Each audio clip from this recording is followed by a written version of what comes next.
ప్రకాశం జిల్లా గిద్దలూరు నియోజకవర్గంలోని బేస్తవారిపేట గ్రామ పంచాయతీ కార్యాలయంలో ఏర్పాటు చేసిన గ్రామసభలో గిద్దలూరు ఎమ్మెల్యే ముత్తుమల అశోక్ రెడ్డి పాల్గొన్నారు. ఈ సందర్భంగా ఎన్డీఏ ప్రభుత్వం ఇచ్చిన మాట ప్రకారమే ప్రతి కార్యక్రమాన్ని అమలు చేస్తూ వస్తుందని, గ్రామాలను అభివృద్ధి చేయాలనే లక్ష్యంతో ఎన్డీఏ ప్రభుత్వం రాష్ట్రంలోని ప్రతి నియోజకవర్గానికి 15 కోట్లు మంజూరు చేయడం జరిగిందని అన్నారు. గ్రామాలను అన్ని రంగాలలో ముందుకు నడిపించాలనే లక్ష్యంతో ముఖ్యమంత్రి నారా చంద్రబాబు, ఉప ముఖ్యమంత్రి పవన్ కళ్యాణ్ కంకణం కట్టుకున్నారని తెలిపారు. ఖాజా గారికి వేదిక మీద ఉన్నటువంటి ముఖ్యమంత్రి నారా చంద్రబాబు నాయుడు గారి యొక్క సారథ్యంలో ఈరోజు నడుస్తూ ఉంది. అధికారంలోకి ఇప్పుడు ప్రభుత్వం వచ్చి 60-65 రోజులు, 60-70 రోజులు అయింది.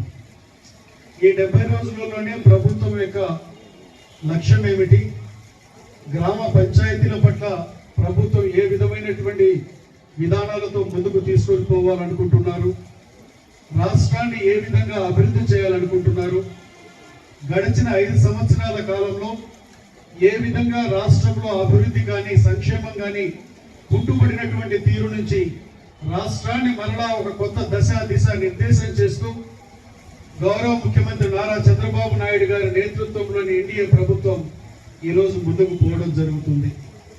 దానిలో భాగంగా గ్రామ పంచాయతీలను బలోపేతం చేయాలని, ఏ కార్యక్రమాలు జరిగినా కూడా గ్రామ సభలు అనేటువంటిది నిర్వహించి దాని ద్వారా ఆ యొక్క గ్రామాలలో చేపట్టేటువంటి కార్యక్రమాలు నిర్వహించాలనేటువంటి ఒక సదుద్దేశంతో ఈ రోజు రాష్ట్ర వ్యాప్తంగా 13,000 పైచిలకు పంచాయతీలో ఒకటేసారి గ్రామ సభలు నిర్వహించి ఆ గ్రామాలకు కావాల్సినటువంటి మౌలిక వసతులు కానీ, అభివృద్ధి కానీ, సంక్షేమాన్ని కానీ దీనిలో చర్చ చేసుకుని రేపటి రోజు ఒక మార్గాన్ని ముందుకు తీసుకొని పోయేదానికి ఈ గ్రామ సభలను రాష్ట్ర వ్యాప్తంగా ఏర్పాటు చేయడం జరిగింది.